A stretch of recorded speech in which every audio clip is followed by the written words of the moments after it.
عليكم ورحمة الله وبركاته مشاهدينا الكرام، مرحبا بكم معايا في فيديو جديد على القناة ديالي. وكما العادة قبل ما نبدا كنبغي نشكركم على الدعم ديالكم، وكنتمنى الوصفات اللي كنقدم لكم يكونوا كينالوا الاعجاب ديالكم.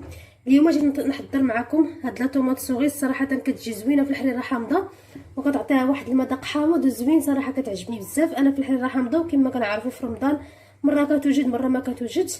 دابا انا كاينه عندي هذه الكميه بغيت نحضرها معكم ونوريكم طريقه الحفظ ديالها في المجمد، وكنتمنى تجربوها وتنفعكم ان شاء الله وتختصر عليكم الوقت.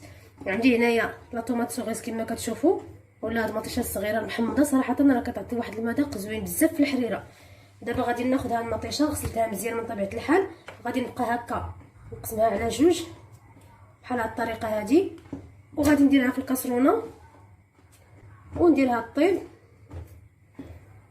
ونرجع معكم نكملوا الطريقه. غنبقى غاديه هكا تنقطع كاع المطيشه اللي عندي. صافي كما شفتوا هي المطيشه ديالتي اولا طوماط سوغيس قطعتها كامله هكا على جوج، وكما شفتوا ما غنبدا فيها لا ماء لا والو، راه غير الماء هي طلق بوحدها غادي تطلق الماء. غادي نشعليها دابا حتى طيب مزيان ونرجع نكمل معكم الطريقه ان شاء الله. لا طوماط سوغيس اولا مطيشه بعد ما طابت كتجي على هذا الشكل هذا. دابا غادي نبقاو ناخذوها بحال هكا ونديروها في الخلاط، في الخلاط الكهربائي بحال هاد الطريقه هذه، ونطحنها ونرجع معكم نكمل. صافي ها هي لا طوماط سوغيس اولا مطيشه بعد ما طحنتها مزيان كتجي على هذا الشكل هذا.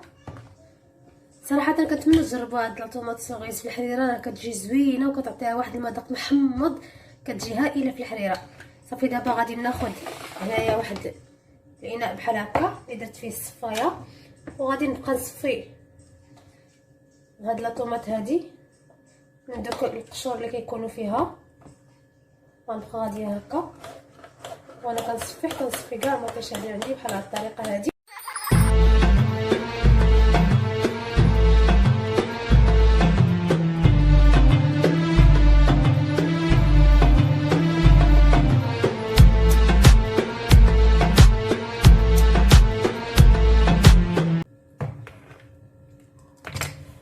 صافي دابا كما شفتوا هي مطيشه بعد ما صفيتها مزيان، كناخذ الاكياس ديال المجمد بحال هكا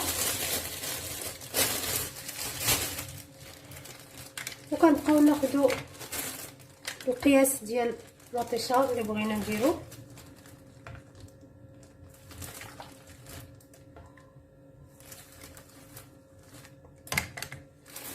كل وحده وشحال كتبغي دير في الحريره بحال هكا.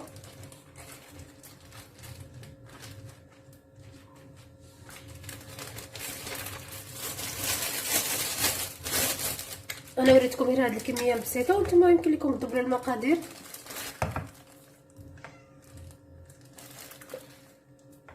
هكذا كنوفروا على راسنا بزاف ديال الحوايج.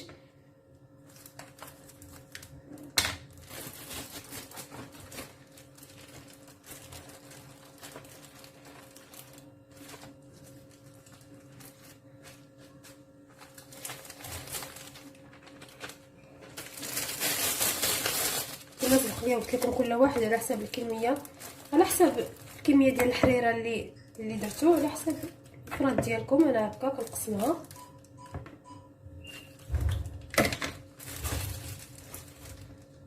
صافي كنبقى غاديه بحال هاد الطريقه هادي. هكذا كنديرها في الاكياس بحال هاد الطريقه، ما كيشدوش ليا البلاصه في المجمد صراحه.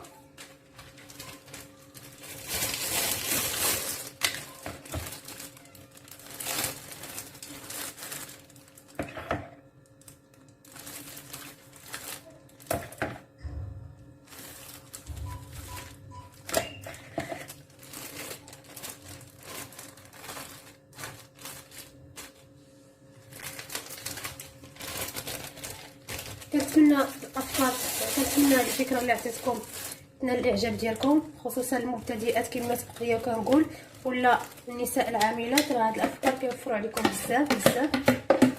شهر رمضان مبارك، وكتبقى حتى طريقه اقتصاديه كنقتصدوا بها. كما كنعرفوا راه رمضان كتكون مطيشه شويه زايده في الثمن، بحال هكذا كنكونوا وفرنا، وفي نفس الوقت كتكون طريقه زوينه وكنختصروا بزاف ديال الخدمه. في الوجبات ديالنا.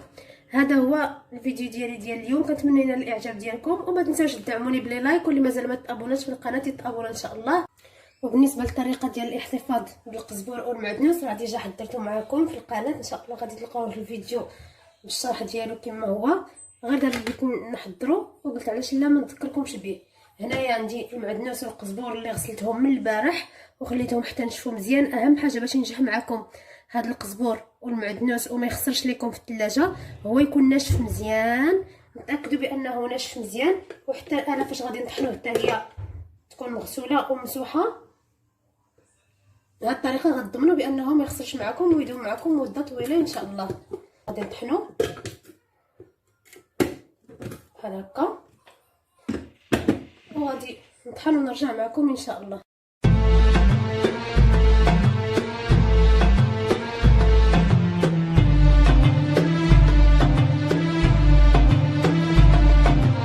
مغسوله ومعقمه مزيان بالماء السخون ونشفناها مزيان. اهم حاجه ديال هذه الوصفه باش تنجح معكم وهي تكون القرعه ما فيهاش نقطه ديال الماء، ويكون القزبور والمعدنوس مغسولين من البارح وناشفين مزيان حتى هما ما يكونش فيهم قطره ديال الماء، وحتى الاماكن فاش غادي نطحنوها حتى هي تكون ناشفه. ها هو كما شفتوا القزبور والمعدنوس كيكون مفرتت حيتاش ناشف. صافي دابا غادي نديروه في هذه القرعه هذه.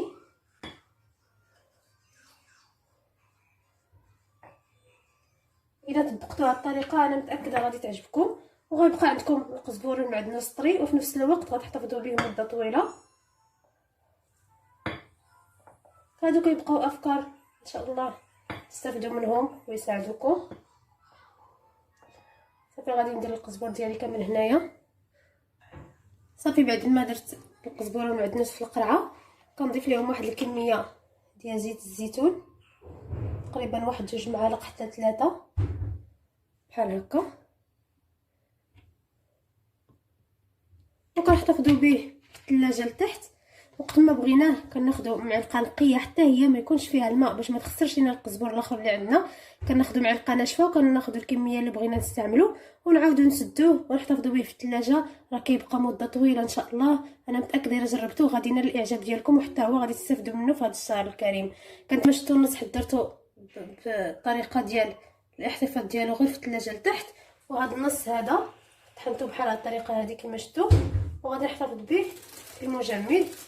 كما كنحتاج بزاف القزبور والمعدنوس الحشوات ديالنا، وحتى هذه الطريقه كيجي بها زوينه.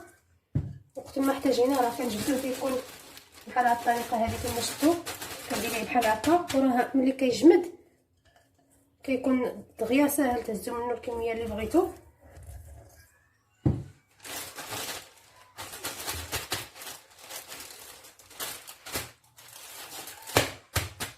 وهادو افكار بسيطه كنتمنى ينال الاعجاب ديالكم. دابا غادي نحطو في المجمد، وقت ما بغيتو غادي نحتاجو غادي نلقاه بهذه الطريقه هذه. كنتمنى الافكار اللي كنقدم لكم يكونوا كينالوا الاعجاب ديالكم وتكونوا كتجربوهم. الى فيديو جاي ان شاء الله، الى اللقاء.